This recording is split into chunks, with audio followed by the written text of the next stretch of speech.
오늘부터 새로운 시리즈로 설교를 시작하려고 합니다. 이제까지 늘 그 성경에 있는 내용, 성경을 강해 설교하는 것이 주로 이제 설교하던 그런 패턴이고 흐름이었는데요. 오늘부터는 주제로 어떤 주제를 가지고 이제 성경을 설교하려고 합니다. 오늘 제목에 나와 있는 것처럼 성경은 무엇을 말하는가? 첫 번째 시간입니다. 성경은 무엇을 말하는가 우리에게. 그래서 성경에 있는 내용들을 세이세이 살피는 것이 아니고요. 중요한 내용들을 이렇게 선택을 해서 그 내용들을 중심으로 해서 성경이 우리에게 가르치시고 성경이 우리에게 말씀하시는 것이 무엇인가를 생각해 보려는 시간을 가지려고 합니다. 오늘은 성경의 첫 장이고 또 첫 내용인 창세기 1장 1절과 2절을 읽었습니다. 성경의 첫 부분이에요. 하나님께서 처음으로 성경을 통해서 언급하신 첫 마디, 첫 언급입니다. 저는 설교를 한 30년 가까이 했는데도요. 제일 어려운 것이 설교문을 작성할 때 첫 문장을 어떻게 시작하는가. 제일 어렵고 참 들으시는 분들은 쉽게 들으실지 모르지만 이 준비하는 사람은 첫 문장을 어떻게 쓸까, 첫 단어를 어떻게 쓰는가 굉장히 신경이 많이 쓰입니다. 예전에 집사람하고 연애할 때 연애 편지 쓴 생각이 납니다. 썼다 지웠다 썼다 지웠다. 사랑하는 을숙씨 이렇게 해야 되나, 나의 태양, 나의 해바라기 이렇게 해야 되나. 여러 가지 표현을 생각하면 썼다 지웠다 썼다 지웠다 했던 생각이 나요. 첫 문장이 그렇게 어렵더라고요. 첫 언급을 떼는 게 그렇게 어려워요. 오늘 성경을 읽어보니까 하나님은 첫 마디를, 첫 언급을 무엇이라고 말씀하냐면 태초에 하나님이 천지를 창조하시라는 말로 첫 언급을 시작합니다. 우리가 21세기를 살고 있고요. 많은 세기들을 거쳐왔지만 성경은 우리를 어떤 한 시점으로 우리를 다 부릅니다. 태초라고 하는 시점에, 태초라고 하는 시점. 가봤을까요? 이 세상에 많은 과학자들이 지구의 이론, 우주의 그 첫 기원에 대해서 설명도 하고 이것이 우주가 시작되는 그 기원이다 이렇게 주장도 하고 가설도 많이 세웁니다마는 가본 사람이 있습니까? 그때 이 세상이 창조되는 그 시점에 누가 가봤습니까? 옛날에 정주영 현대 명예회장 정주영 회장이 하시는 말씀이 항상 가봤어? 해봤어? 이 말인데 누가 가봤습니까? 정말? 수세기를 걸치고 인류의 역사가 진행되어 오는 동안 이 태초라고 하는 이 시점에 가본 사람은 아무도 없습니다. 근데 성경은 우리가 가본 적도 없고 경험한 적도 없고 이 수세기의 사람들, 수십 세기의 세월을 겪은 모든 인류들, 어떤 인류들도 가볼 수 없는, 가본 적이 없는 그 시점으로 우리를 소급해서 소환합니다. 태초에라는 말은 시작에 이런 뜻이기도 해요. 시작에. 여러분, 태초, 시작이라는 말은 여러분 반드시 무엇과 같이 연결됩니까? 끝이라는 말과 연결이 되어 있어요. 어떤 사물을 우리가 파악할 때요. 어떤 사물을 파악할 때 그 사물의 모양이라든가 그 사물의 성질이라든가 그 사물의 기능이라든가 이런 것들을 파악한다고 해서 그 사물의 정확한 이해를 한 것일까요? 그 사물이 어떤 사물이 있을 때 그 사물의 모양이라든가 역할이라든가 기능이라든가 이런 것들을 발견했다고 해서 그 사물에 대해서 정확하게 안다라고 말을 할 수 있습니까? 그 사물에 대해서 정말 안다 그럴 때는요, 제일 중요한 건 그 사물이 어디에서부터 시작됐는가. 시작이 뭔 줄 알아요. 그게 어디에서부터 파생된 거지? 그 사물은 그 기원을 어디에다 두고 있는 거지? 이것을 모르면 아는 게 아닙니다. 성경은 무엇을 말하는가? 성경은 제일 먼저 우리에게 태초라고 하는 이 시점에 우리 시선을, 모든 사람들이 이 태초라고 하는 시점에 도달하기를 원합니다. 왜냐하면 태초, 이 시작하시는 분만이 이 끝을 맺을 수 있기 때문입니다. 시작하시는 분이 끝을. 그러니까 사실은 창세기 1장 1절을 읽으면서 우리는 반드시 무엇을 같이 떠올려야 되느냐 하면, 시작하시면 끝이, 종말이 있을 것임을 같이 떠올려야 돼. 성경의 마지막 책이죠. 창세기는 첫 책이고 마지막 책은 요한계시록입니다. 요한계시록에서 사도 요한이 반모섬에서 하나님을 만났는데, 예수 그리스도를 만났는데, 하나님을 만났어요. 환상 가운데. 사도 요한이 하는 말이 뭔 줄 아십니까? 하나님은 알파요 오메가라. 예전에도 계셨고 지금도 계시고 장차 오실 이 알파와 오메가. 알파와 오메가는 헬라어의 첫 알파벳의 시작과 끝이에요. 어제도 계시고 지금도 계시고 장차 오실 하나님.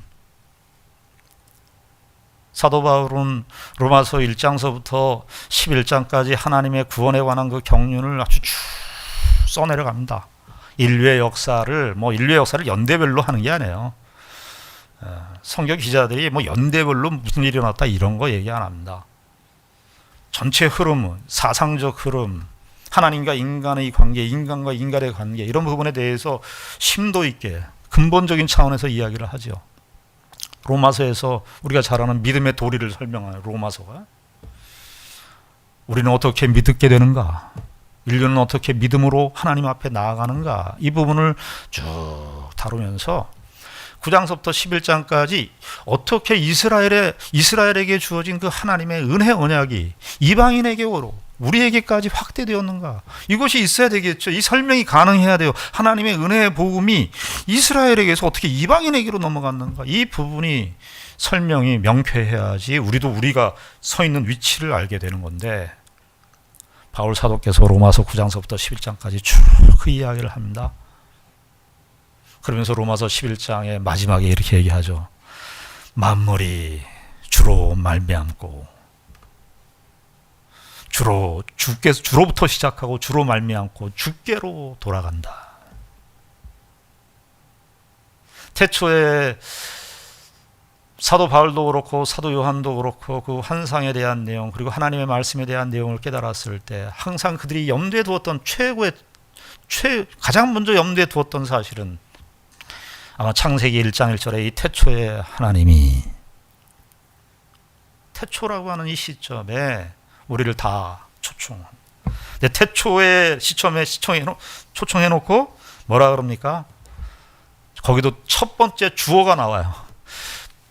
태초 어떤 한 시점, 처음 등장하는 시점이 있고 그 다음에 첫 번째 주어가 등장하는데, 누가 주어입니까? 하나님이 주어. 우리는요, 인류가 살아오면서 다 자기가 주어예요.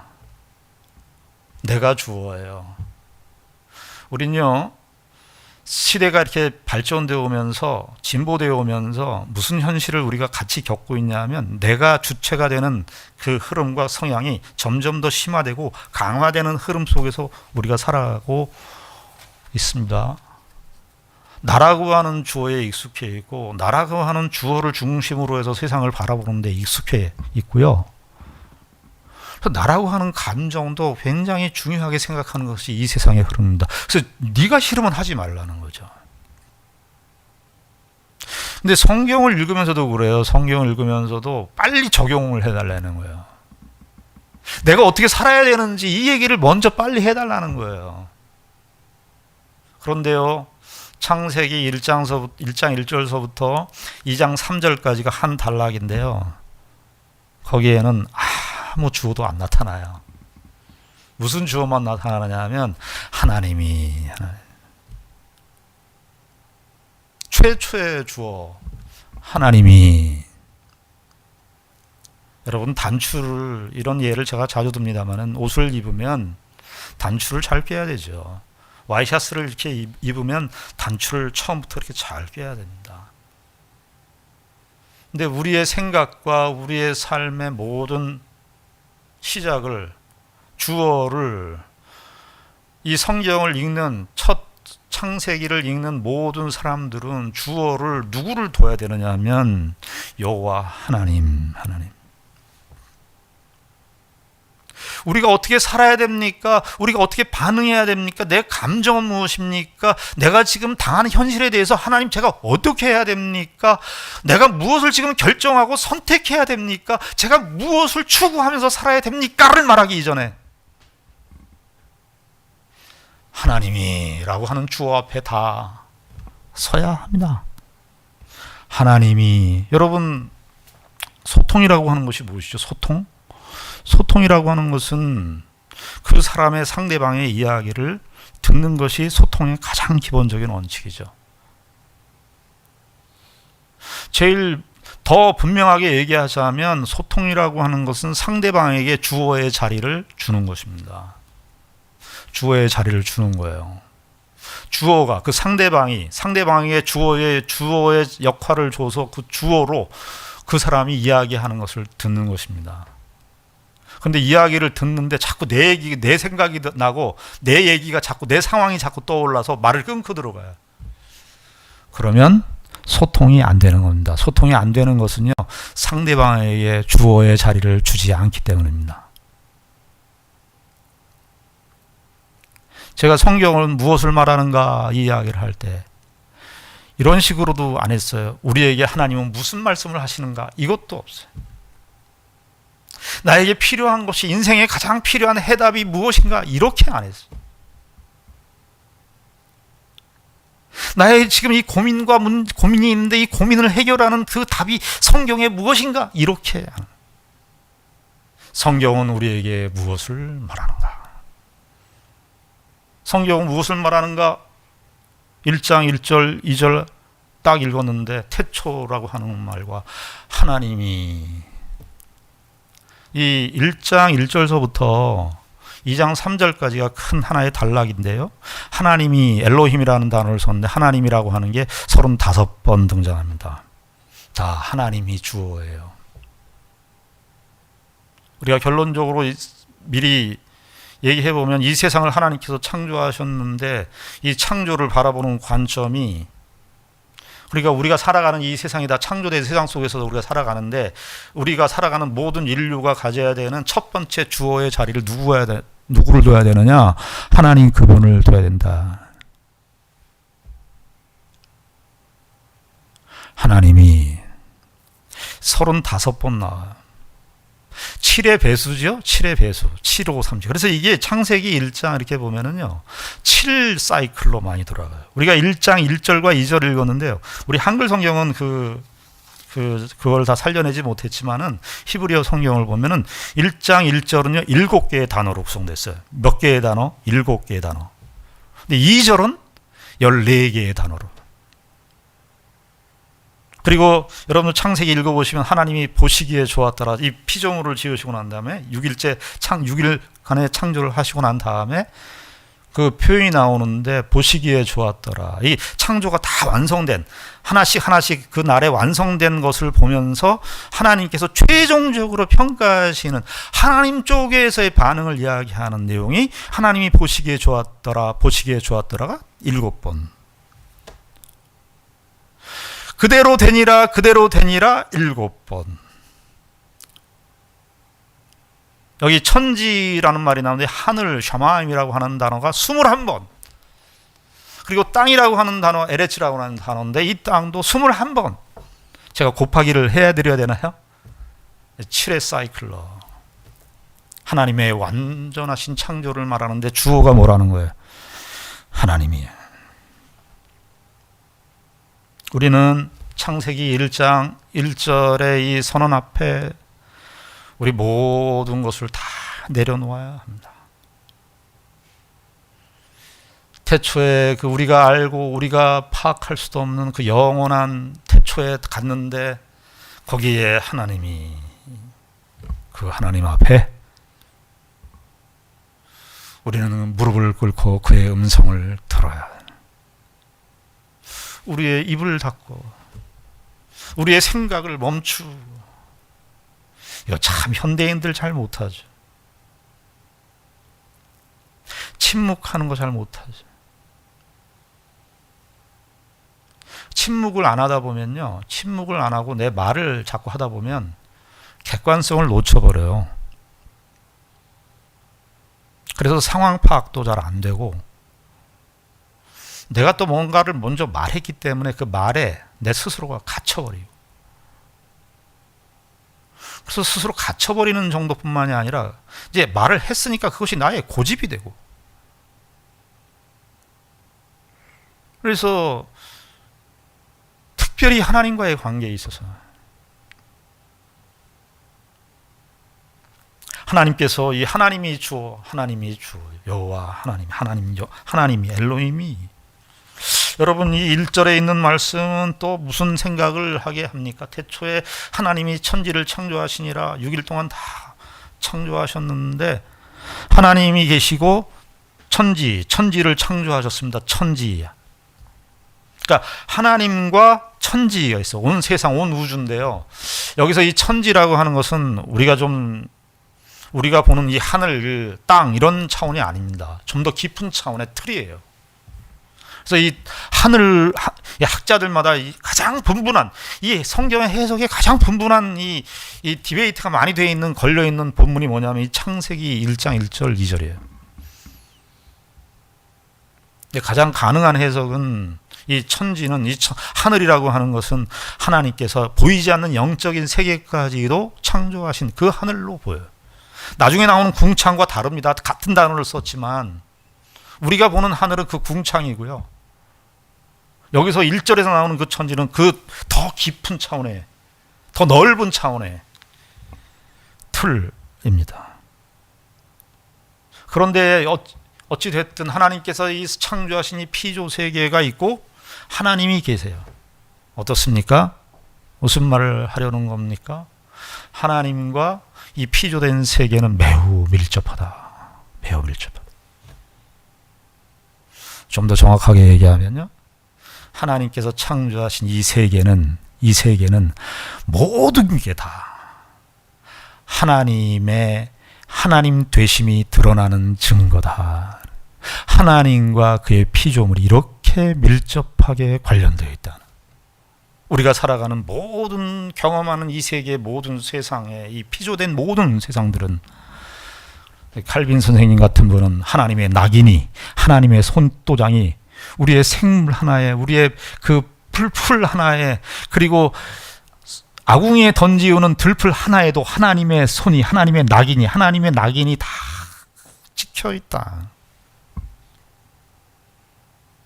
그래서 시편 같은 데 보면은 하나님께서 이 창조하신 이 세상을 찬양하는 내용이 많잖아요.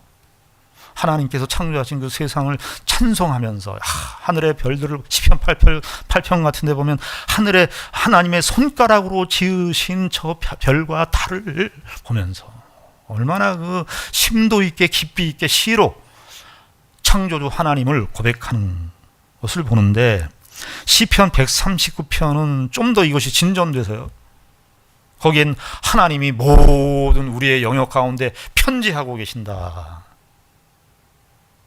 여러분, 하나님께서 천지를 창조하시고 그냥 피조물과 이렇게 거리를 띄우시는 분이 아닙니다.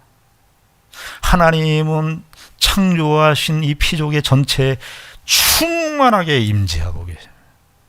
어려운 용어를 썼습니다. 편지한다. 모든 곳에 다 계신다. 주일학교 학생들이 그 찬송하죠. 그 복음송가, 안 계신 곳 없이 계신 하나님. 그 하나님. 시편 139편의 기자는 7절에서 이렇게 말합니다. 내가 주의 영을 떠나 어디로 가며, 내가 하나님의 영을 떠나 어디로 가며, 주의 앞에서 어디로 피하리까? 8절, 내가 하늘에 올라갈지라도 거기 계시며.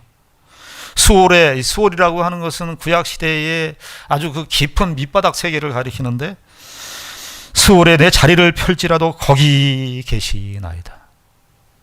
나의 안고 일어섬을 하시며. 그러니까 창세기 1장 1절을 고백하는 신자들은 창조 신앙을 가져야 되는데, 창조 신앙을 가진 사람들은 하나님께서 이 세상을 창조하셨다라고만 고백하는 것이 아니라, 하나님께서 창조하신 이 온 우주 공간 속에 하나님이 안 계신 곳 없이 우리와 함께 충만히 임재하고 계신다, 이것을 고백하는 거예요. 하나님 앞에 서 있다, 그 말이죠. 하나님의 면전 앞에 서 있다. 시편 139편에서는 구약의 시편 기자가 그렇게 표현하였다면,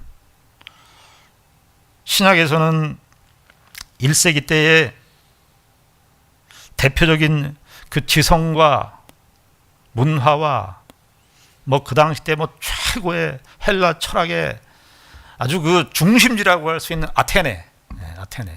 우리 성경에서는 아덴이라고 되어 있습니다만은, 그 아테네 사도 바울이 거기에 갑니다. 바울과 실라가.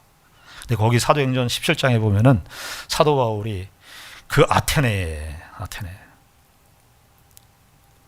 사람들이 그렇게 지성적인 철학을 강조하는 그 아테네인데, 거기에 또 신전들이 많은 거예요. 우상 신전들이. 참 희한하지 않습니까? 그렇게 이성을 강조하고, 그렇게 합리성을 강조하고, 논리성을 추구하는 그 아테네에서 아이러니컬하게도 많은 또 우상 신전들이 거기 같이 공존하고 있는 것을 보게 됩니다. 그런데 여러분, 이게 1세기 때만의 현상입니까? 저와 여러분들이 사는 이 세상은 같이 오지 않나요, 이것이? 우상과 미신의 역사가 언제 그 끝을 낸 적이 있나요? 세상 사람들은 진보하고 발전하고 똑똑해지고 합리성을 더 추구하고 과학 발전에 지대한 공헌을 끼치면서 이 세상이 지금 진보로 오는데, 미신도 그러면 사라져야 되는데, 우리 생각에 미신과 우상 신전은 거칠 것이 없어요.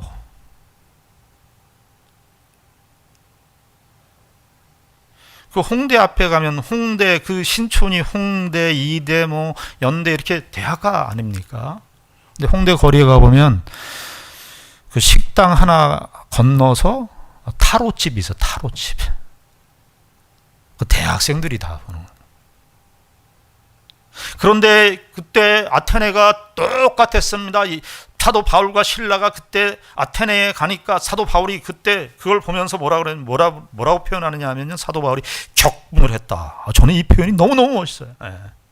격분을 했어요. 다 거기서 아테네에서 그 헬라 철학과 문화와 지성적 발전을 찬양하고 우상 신전들에게 경배하고 하는 그런 모든 흐름과 문화 속에서 그레코 로마가 그때 다 통치하고 있었던 시대니까, 로마의 그 문화와 발전된 것들을 찬양하면서 그런 흐름 속에 있는데, 바울이 딱 가면서 뭐라 그러는 거예요?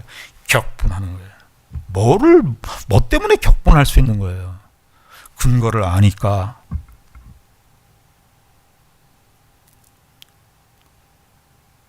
그것이 옳은 길이 아닌 걸 아니까. 저는 1세기 때의 그런 헬라 그 철학들, 이렇게 요즘에 인문학 강좌를 하거나 그러시는 분들이 정말 객관적으로 하려면 사도행전의 바울의 행적을 같이 곁들여서 이야기를 해야 돼요. 그들이 말하는 그런 헬라 철학이라든가 이런 것들에 대해서 반론을 제기한 사람이 있었는데, 적어도 객관성을 추구하는 사람들이라면 그 얘기를 해줘야 되는 거 아니겠습니까? 다 빼고 얘기해요. 근데 사도 바울이 그렇게 얘기를 합니다. 거기에 아테네에 있는 신전을 바라보면서, 종교성이 많도다. 이 사람들 종교성이 많도다. 왜 종교성이 많도다라고 하는 것은, 인간이라고 하는 존재가 인간 창조에서도 하나님의 형상이 우리 가운데 이렇게 찍혀 있어. 그래서 왜곡됐지만, 죄로 말미암아 타락돼서 왜곡됐지만 참 하나님을 발견할 수 없지만 사람들의 마음속에는 이 종교성이라는 것이 있어요. 그래서 그 우상 신전도 그렇게 만들어내는 거예요. 사도 바울이 격분을 하면서 아레오바고에서 그 유명한 연설을 하는데요. 거기 24절부터 제가 읽어드리겠습니다. 17장 24절에 보면 사도 바울이 아레오바고에서 한 유명한 설교예요. 이렇게 설교를 합니다. 우주와 그 가운데 있는 만물을 지으신 하나님께서는, 설교를 시작하는데 우주와 그 가운데 있는 만물을 지으신 하나님께서는, 여기서부터 얘기해요. 천지의 주제이시니 손으로 지은 전에 계시지 아니하시고, 25절, 또 무엇이 부족한 것처럼 사람의 손으로 섬김을 받으시는 것이 아니니 이는 만민에게 생명과 호흡과 만물을 친히 주시는 이심이니라. 뭐를 주신다고요? 생명과 호흡과 만물을 친히 주시는 이심이니라.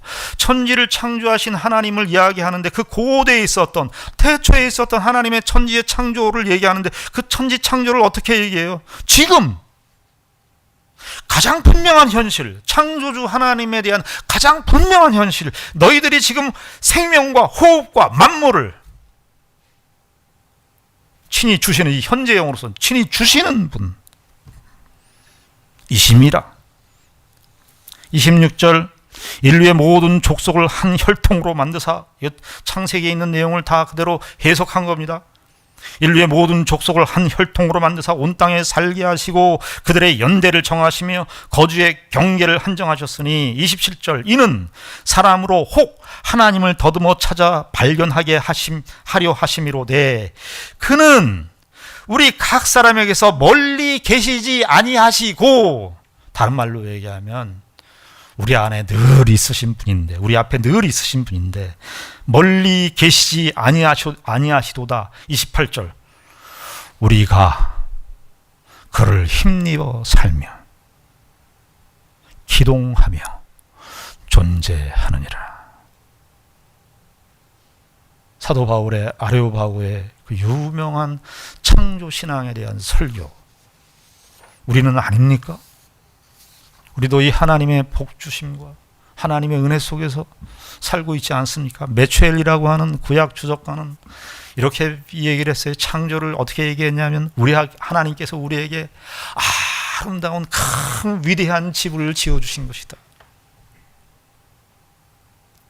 그런데 제가 이건 추측한 겁니다. 그렇게 위대한 집을 지어주셨다라는 그 말을 보면서 거기에 보면은 이제 이렇게 얘기를 해요. 그 위대한 집을 지어주셨는데 그 주인이 얼마나 위대하시냐 하면은 그냥 집을 지어놓고 턱 하고 사라진 것이 아니라 그 집에서 잘 살 수 있도록 가구들도 다 배치를 해놨고, 우리 요즘식으로 얘기하면은요 이런 겁니다. 어떤 집주인이 집을 세를 놨어요.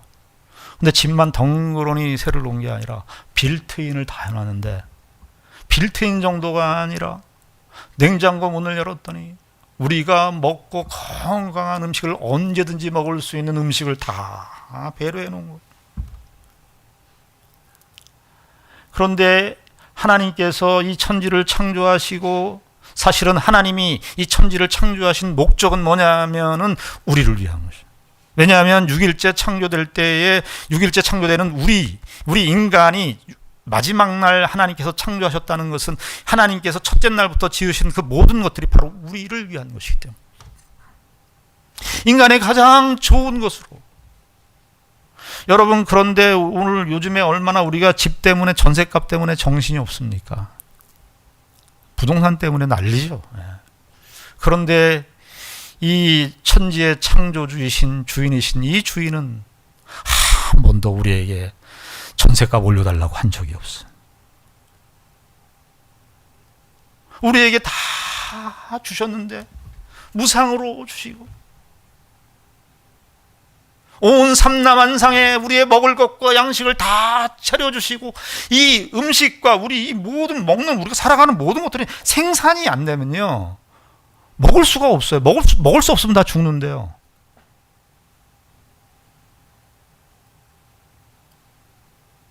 그런데 풀과 잔디만 있는 것이 아니라 그 풀과 잔디만 있는 것이 아니라 그 풀과 잔디를 캐보니까 거기에는 사파이어도 있고 거기에는 금도 있고 세상에.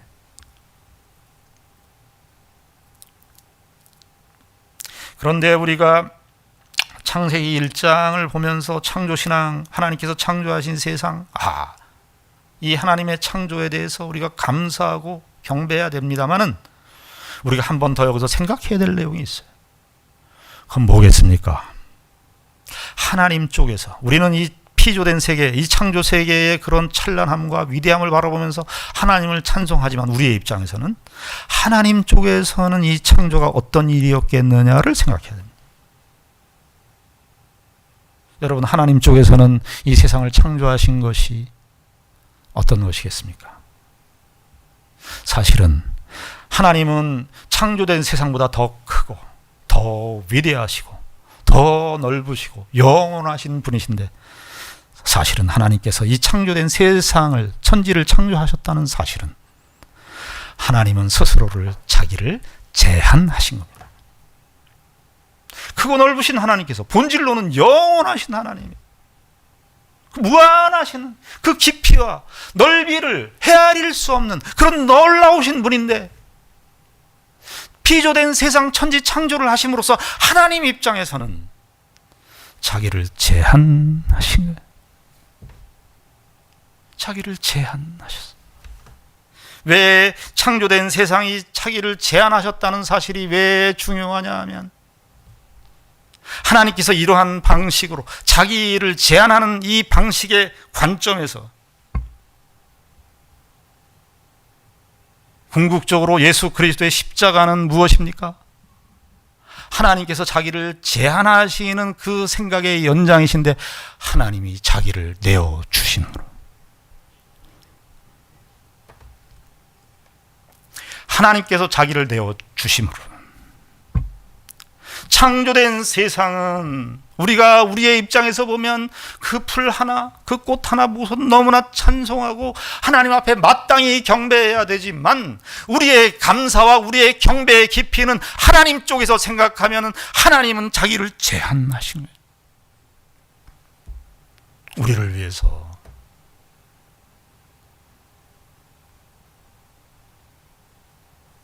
여러분, 만약에 하나님께서 이 은혜를 주시지 않았다면 하나님께서는 자기를 왜 제한하셨을까? 자기를 창조된 세상에 스스로 가두셨을까? 에베소서 2장에 바울이 그 얘기를 해 우리의 구원을 말하면서 긍휼에 풍성하신 하나님, 이런 단어들이요, 우리가 쉽게 지나갔는데 그런 단어들이 깊이가,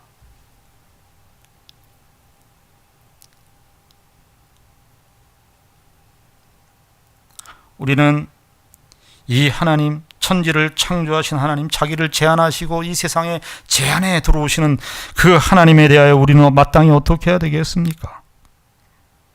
창세기 1장 1절 2절은 우리에게 이 하나님에 대해서 마땅히 경배해야 되는 것입니다. 우리가 그 하나님 앞에 할 수 있는 일은 이 하나님을 찬송하고 경배하고 예배하는 일입니다. 이 하나님께 경배해야 된다는 것은 하나님께 가치를 돌려드린다라는 뜻도 있어요. 여러분, 인생에 있어서 어떤 분이 이런 얘기를 했어요. 인생에 있어서 가장 위대한 발견, 사람들이 삶을 살아가는 데 있어서 가장 위대한 발견이 뭘까? 가장 위대한 발견은 나의 모든 것을 다 바치고 내가 가진 것을 다 희생하고 헌신해도 아깝지 않은 대상을 만나는 것이야말로 인생에 있어서 가장 위대한 발견.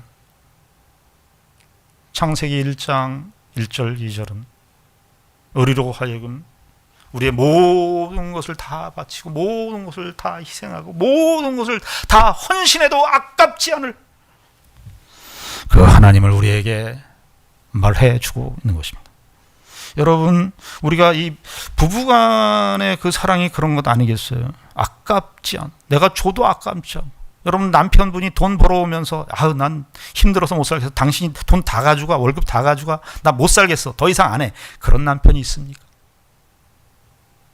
하나님의 이 하나님 되심 앞에 우리가 창세기 1장 1절과 2절의 말씀을 통해서 하나님의 깊고 넓으신 하나님의 크신 사랑을, 하나님의 놀라우신 은혜를 우리가 다시 한번 깊이 확인하고 찬송과 영광을 돌리시기를 바랍니다. 기도하겠습니다.